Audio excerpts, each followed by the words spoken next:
नमस्कार, मी भाग्यश्री फाटक.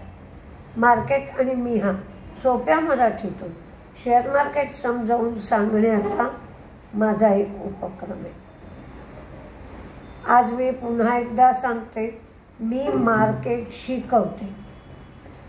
कोणत्याही शेअरचा व्ह्यू काय, मी शेअर होल्ड केले, काय करू, तुमचं म्हणणं सांगा असं करत नाही. मी एक वेगळा हेतू डोक्यात ठेवून, भले मला यश मिळेल नाही मिळेल, पण माझा दृष्टिकोन पुष्कळ माणसांना मार्केट करता आलं पाहिजे या दृष्टिकोनातून मी शिकवते. भरवत राहिलं तर काही उपयोग नाही आहे त्याचा. जरा ही लांबची वाट आहे, पण एकदा त्या वाटेने गेलं ना की आपण परावलंबी होत नाही. प्रत्येक निर्णय आपल्याला घेता येतो. म्हणून मी सांगत नाही, सांगण्याची वाट एकदम सोपी आहे, पण सांगत नाही कारण त्याने तुमच्यामध्ये प्रगती होणार नाही.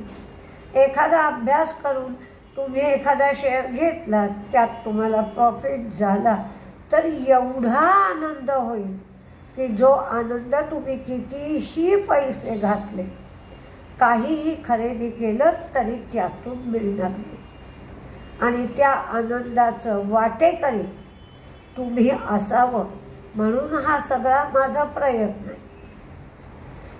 आता काल मी त्याच्यामध्ये तुम्हाला ज्यूटचे शेअर शोधा असं सांगितलं होतं.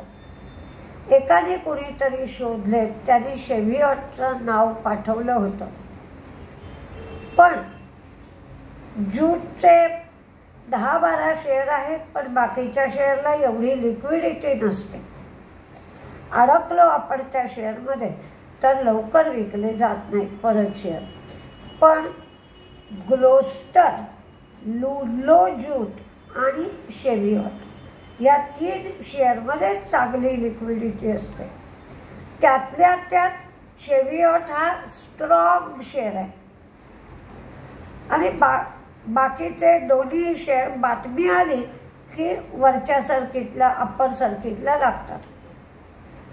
तर माझा सांगण्याचा दृष्टिकोन हा होता की सरकार एकदम शांत की बाबा 80% साखर ही तुम्ही ज्यूटच्या बॅगमध्येच भरली पाहिजे, म्हणजेच पोत्यांमध्ये भरली पाहिजे. तर असे जेव्हा नियम सरकार काढतं त्यावेळेला तुम्हाला आधी माहीत असलं पाहिजे की हे शेअर कुठले आहेत. हे माहीत नाही तर ते कुठले आहेत शोधायचं, मग तो शेअर कसा चालतो बघायचं, चांगला आहे वाईट आहे बघायचं. त्याच्यापेक्षा आपण रिकाम्या वेळामध्ये अगदी 2-3 मिनटं घालवली तरी अशी माहिती घेऊ शकतो. आणि ज्या वेळेला आपण मार्केट करत असू, अचानक ब्रेकिंग न्यूज दाखवतात की सरकारने सांगितलं आहे की एवढे टक्के साखर किंवा एवढे टक्के धान्याच्या गोणी तुम्ही भरता तर त्याच्यामध्ये 80% ज्यूट बॅगमध्ये भरायला पाहिजे. तर त्यावेळेला तुम्हाला पटकन या शेअरमध्ये एंट्री घेता येते आणि फायदा मिळवता येतो. कोरोमंडल फर्टिलायझरनी BAO-BAB मायनिंगसाठी 8.82% स्टेक $65 लाख घेतला. टाटा एलेक्सीने RDKB इंटिग्रेशनची लॉन्च केलं आहे. इझी ट्रिप प्लॅनर्समध्ये मोठा ट्रेड झाला. सकाळी एक फोन आला होता. बहुतेक वेळेला जेव्हा प्रमोटर्स विक्री करतात तेव्हा शेअर पडतो, कारण प्रमोटर्सनाच माहीत असतं कंपनीमध्ये काय चाललंय.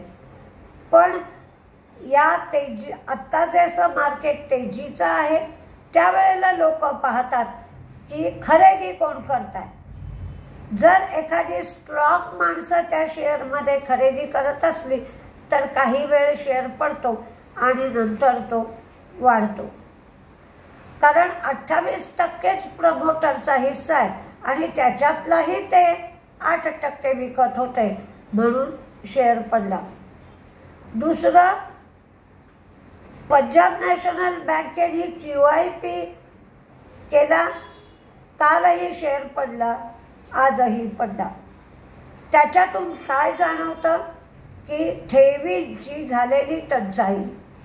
कारण पंजाब नॅशनल बँकेसारख्या बँकेला का बाबा QIP करायची पाळी आली, का असा पैसा गोळा करायचा वेळ आली. कारण बँकांकडे पैसा भरपूर असतो, भरपूर लोक डिपॉझिट करतात पैसे, त्यांना चणचण भासण्याचं काही कारण नसतं. त्यामुळे जे दर्शन घडलं म्हणून पंजाब नॅशनल बँकेचाही शेअर खाली आला. क्लब महिंद्राने गोल्डन मार्क हे म्हैसूरमध्ये सुरू केलं. KECचा KECने QIP केला 955 रुपयांनी आणि 870 कोटी रुपये त्यांनी गोळा केले. जिलेटचं बांगलादेशाबरोबर जे कॉन्ट्रॅक्ट झालं होतं ते डिसेंबर 24 पासून रद्द होणार आहे. त्यामुळे जिलेटचा शेअर मंदीत होता. पॅरामाउंट स्पेशालिटी याचा IPO SME प्लॅटफॉर्मवर होता. तो 41% प्रीमियमवर त्याचं लिस्टिंग झालं. एशियन डेव्हलपमेंट बँकेने भारताचं ग्रोथ फोरकास्ट 7% केलं. म्हणजे आता आपण पाहतोय तर चीनमध्ये मंदीचे ढग आहेत, अमेरिकेची इकॉनॉमी सुद्धा ढासळते आहे, पण भारतामध्ये मात्र ग्रोथ चांगली आहे. भारती एअरटेलनी स्पॅम कॉल्स सोल्युशनसाठी AI नेटवर्क लॉन्च केलं. KPI बिल्समध्ये सुद्धा आज मोठा ट्रेड झाला. 3.12% एवढी इक्विटी ट्रेड झाली.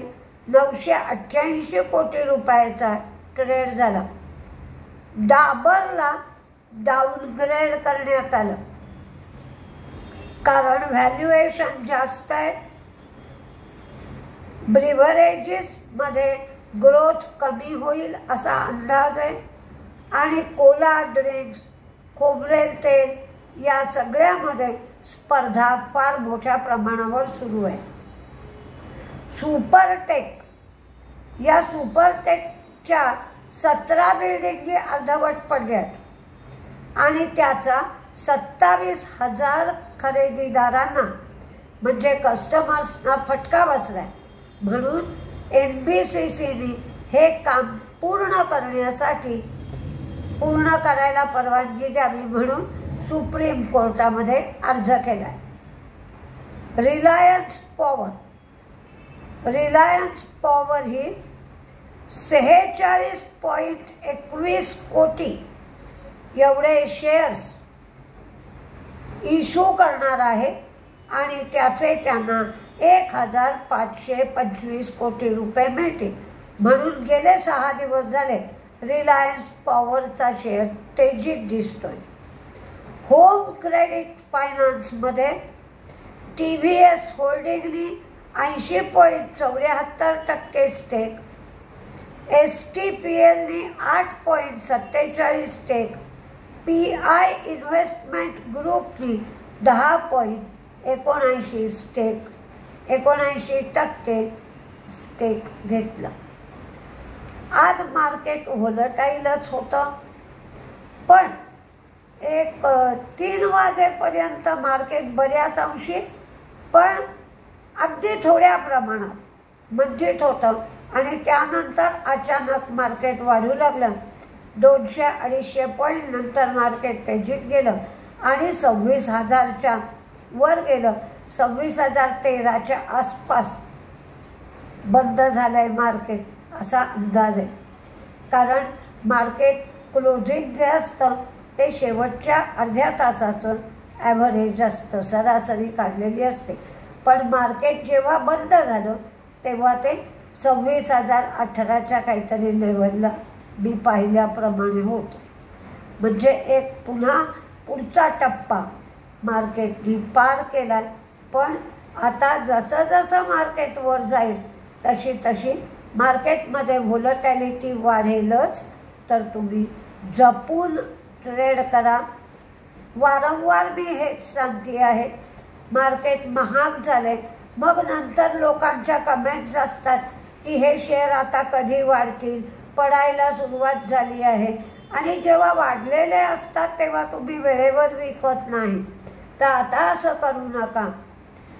मी नेहमी म्हणते, एकदा होते ती चूक, वारंवारच चूक व्हायला लागली तर त्याला आपण गुन्हा म्हणतो. तर तसं करू नका. वेळेवर विका, म्हणजे तुमचं नुकसान होणार नाही किंवा जो फायदा होतो आहे त्या फायद्याचं तोट्यात रूपांतर झालं आहे असं होणार नाही. बघूया उद्या मार्केट कसं चालतं आहे. नमस्ते.